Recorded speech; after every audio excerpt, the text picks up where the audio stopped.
이번 영상에서는 전기기기의 기본 원리가 되는 플레밍의 왼손과 오른손 법칙에 대하여 정리해 보겠습니다. 플레밍의 왼손 법칙은 자기장 안에 전류가 흐르는 도체에는 힘이 작용한다는 법칙입니다. 여기 자속 밀도가 B인 자기장이 있습니다. 이 자기장 안에 있는 도체에 전류가 흐르면 도체 주변의 자기장의 영향으로 도체에는 힘이 작용합니다. 전류와 자기장이 이런 방향일 때 도체는 위쪽으로 힘을 받게 되는데, 그래서 도체는 위쪽으로 움직입니다.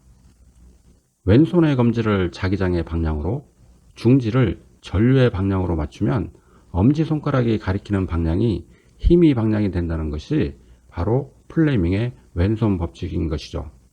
플레밍의 왼손 법칙은 전동기의 회전 원리이기도 합니다. 가끔 왼손과 오른손이 헷갈립니다. 앞글자 왼과 전을 따서 단어를 만들면 왼전이 되는데, 뭔가 의미가 있는 단어로 완전이라고 하면 기억하기 쉽습니다. 플레밍의 오른손 법칙은 자기장 안에서 움직이고 있는 도체에는 유기기전력이 발생한다는 것입니다. 자기장 안에 있는 도체가 속도 V로 위쪽 방향으로 움직인다면 도체에는 유기기전력 E가 발생합니다. 전기가 생성되는 것인데 바로 발전기의 원리인 것이죠. 이번에는 오른손의 엄지를 도체가 이동하는 방향, 검지를 자기장의 방향으로 하면 중지가 가리키는 방향이 유기기전력의 방향이 됩니다. 오른손은 발전기, 그래서 앞 글자를 따서 오발이라고 하면 기억하기 좋겠죠. 왼손, 오른손 암기 방법은 완전 오발입니다. 플레밍의 왼손, 오른손 법칙은 간단하게 보이는데 실제 적용해 보면 그렇게 만만치 않습니다. 왼손 법칙을 예를 들면, 이렇게 전류와 자기장이 있을 때 작용하는 힘의 방향을 찾으려면 손목을 이렇게 비틀고 꼬고 머리도 갸우뚱 기울여야 하고 손가락 모양도 제대로 나오지 않고 솔직히 괴롭습니다. 손목도 많이 아프죠. 그래도 어찌어찌 해서 힘의 방향은 찾기는 했습니다. 하지만 이 영상을 끝까지 보시면 더 이상 손목을 비틀지 않아도 힘의 방향이나 유기기전력의 방향을 바로 찾는 방법을 알게 될 것입니다. 이제 본격적으로 플레밍의 오른손과 왼손의 법칙의 원리에 대하여 살펴보도록 하겠습니다. 플레밍의 오른손 법칙은 바로 패러데이 전자유도 법칙에서 나왔습니다. 패러데이 법칙은 자기장이 시간에 따라 변하면 자기장 안에 있는 도체에서는 유기기전력이 발생한다는 것이죠. 도체가 만드는 이 폐회로 안쪽으로 관통하는 자속은 쇄교자속 파이가 됩니다. 도체가 만드는 폐회로의 단면적을 S라고 하면 자속 밀도에 이 면적 S를 곱하면 쇄교자속이 되겠죠. 각각의 단위를 보면 더 확실히 알 수 있습니다. 이 쇄교자속이 시간에 따라 변하면 유기기전력이 발생하게 되는 것이죠. 이번에는 자기장은 변하지 않고 그대로 유지되는데 도체가 움직이면 이때도 유기기전력이 발생합니다. 도체가 움직일 때 자속을 끊으면서 쇄교자속이 시간에 따라 계속 변하기 때문이죠. 플레밍의 오른손 법칙은 패러데이 법칙이 두 번째 원리인 일정한 자계, 즉 평등 자계 내에서 도체가 움직일 때 발생하는 유기기전력에 관한 법칙입니다. 이런 자계 내에 움직이는 도체에 대해서 몇 가지 살펴보겠습니다. 먼저 도체가 자기장과 같은 방향으로 움직이는 경우 쇄교자속은 변하지 않습니다. 그래서 유기기전력도 발생하지 않습니다. 이번에는 도체가 자기장과 수직 방향으로 움직이는 경우를 보겠습니다. 이렇게 도체가 움직이면 도체가 만들고 있는 폐회로의 면적이 점점 증가하게 됩니다. 그래서 이 폐회로를 관통하는 쇄교 자속이 증가하고 이러한 쇄교 자속이 변화에 의해서 도체에는 유기기전력이 발생하게 됩니다. 얼마나 큰 유기기전력이 발생하고 있는 것일까요? 도체가 위쪽으로 움직일 때 증가된 면적 S는 도체의 길이 L과 도체가 이동한 거리 X를 곱한 값입니다. 쇄교 자속이 이 면적만큼 증가했기 때문에 쇄교 자속의 변화량 파이는 자속 밀도와 면적을 곱한 값이 됩니다. 이때 유기기전력 d파이 dt식에서 위에 쇄교 자속의 변화량을 대입하면 자속 밀도 b와 도체의 길이는 상수이기 때문에 미분식 밖으로 빼내면 dx dt가 되고 이것은 바로 속도 v가 됩니다. 최종적으로 v 곱하기 bl이 되는데 이때 v와 b는 벡터이기 때문에 여기 곱하기는 벡터의 곱입니다. 이 부분은 조금 후에 자세히 설명드리겠습니다.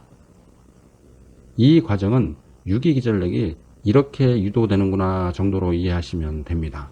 하지만 유기기전력 E는 V 곱하기 BL이라는 것은 기억해 두셔야 합니다. 이번에는 도체가 사선 방향으로 움직이는 경우를 보겠습니다. 이번에도 쇄교 자속이 변하고 유기기전력이 발생하는 것을 알 수 있죠. 이때 유기기전력의 크기도 앞에서와 같은 방법으로 구할 수 있습니다. 차이가 나는 부분은 도체의 이동거리 x입니다. 쇄교 자속 변화량은 이 그림에서 파란색으로 표시된 수직 단면적입니다. 이동거리는 x이지만 쇄교 자속의 관점에서는 수직으로 이동한 거리, 즉 x 사인 세타만 영향을 주게 됩니다. 그래서 면적은 L 곱하기 x 사인 세타가 됩니다. 풀이 과정은 앞에서와 같습니다. 다만 사인 세타가 있다는 것 뿐입니다. 최종 결과는 역시 V와 BL의 벡터 곱입니다. 유기기전력 E는 VBL이라는 식은 도체가 어떤 방향으로 움직이든 항상 적용되는 식입니다. 이때 유기기전력의 방향을 찾는 방법이 바로 플레밍의 오른손 법칙이죠. 여기 자기장 안에서 도체가 속도 V로 움직이는 경우 오른손 중지의 방향이 유기기전력의 방향이 되는 것이죠. 이제 플레밍의 왼손 법칙을 살펴보겠습니다. 플레밍의 왼손 법칙은 바로 로렌츠 힘에 관한 것입니다. 자기장 안에 있는 전하 Q가 움직이면 이 전하는 힘을 받게 됩니다. 즉 전하가 자기장의 방향과 수직으로 V의 속도로 이렇게 움직이고 있다면 전하는 아래 방향의 힘을 받게 됩니다. 이러한 힘을 로렌츠 힘이라고 하는데 이렇게 전하량, 속도, 자속 밀도로 표현됩니다. 원래 로렌츠 힘은 전기장과 자기장이 같이 분포하고 있는 경우에 전하가 받는 전기력과 자기력에 관한 식인데 우리가 관심 있는 것은 자기장만 있는 경우이기 때문에 전기력을 뺀 자기력만을 사용해서 해석을 해도 됩니다. 이해를 돕기 위해서 몇 가지 경우에 전하가 받는 힘을 살펴보겠습니다. 전하가 자기장과 수직으로 위쪽 방향으로 움직이는 경우 전하는 안쪽으로 들어가는 방향으로 힘을 받습니다. 그래서 전하는 이런 경로를 따라 움직이게 되겠죠. 전하가 사선 방향으로 이동하는 경우 이런 방향으로 힘을 받게 되는데 아래쪽과 안쪽으로 힘을 받게 되어서 전하는 이런 경로를 따라 움직이게 됩니다. 우리에게는 전하가 받는 힘보다는 도체가 받는 힘이 더 유용합니다. 도체에는 수많은 자유전자들이 있고 이 자유전자들이 바로 전하들이죠. 도체에 전류가 흐르면 자유전자들이 이동하는데 자계 내에 움직이는 전하들이기 때문에 힘을 받게 됩니다. 이 자유전자들이 받는 힘들이 합쳐져서 바로 전류가 흐르는 통전 도체가 받는 힘이 되는 것입니다. 전하량을 전류로 변환해 보겠습니다. 도체의 길이가 L이고 자유전자들이 이 길이를 이동한 시간이 T라고 하면 전하들이 이동 속도는 T분의 L이 됩니다.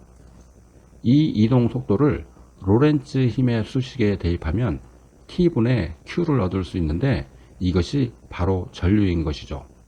최종적으로 로렌츠 힘을 전류와 자속 밀도로 표현하면 유기기전력식과 같은 형태의 식이 됩니다. 이렇게 하면 전하가 아니라 전류가 흐르는 도체가 받는 힘이 되는 것이죠. 플레밍의 왼손 법칙은 바로 이 로렌츠 힘의 방향을 찾는 방법입니다. 자기장과 전류의 방향이 이렇게 되어 있을 때 왼손의 검지를 자기장의 방향으로, 중지를 전류 방향으로 했을 때 엄지가 가리키는 방향이 도체가 받는 힘의 방향이 됩니다. 그런데 이 플레밍의 오른손 왼손 법칙이 쉬운 것 같으면서도 뭔가 계속 헷갈리는 것이 있죠. 유기기전력은 어느 쪽 손인지, 전류는 어느 손가락인지 다 아는 것 같은데도 시간이 조금 지나면 다시 잊어버리고 헷갈리기 시작합니다. 그래서 준비했습니다. 손목 비틀지 않아도 되는 방법, 손가락 하나하나 외우지 않아도 되는 방법, 이것을 정리해 보겠습니다. 벡터끼리 곱하는 데는 벡터의 외적이라는 것이 있습니다. 벡터의 외적은 곱셈 부호를 사용하는데요. 벡터 A와 벡터 B의 외적은 오른손 나사의 법칙으로 구합니다. A에서 B로 회전하는 방향이 이렇게 될 때 회전 방향으로 오른손을 감싸고 엄지가 가리키는 방향이 외적의 방향이 됩니다. 여기서는 이렇게 위로 올라가는 벡터가 되겠네요. 외적의 크기는 A, B sin 세타가 됩니다. 벡터 B에 벡터 A를 곱하는 외적도 같은 방법으로 구할 수 있습니다.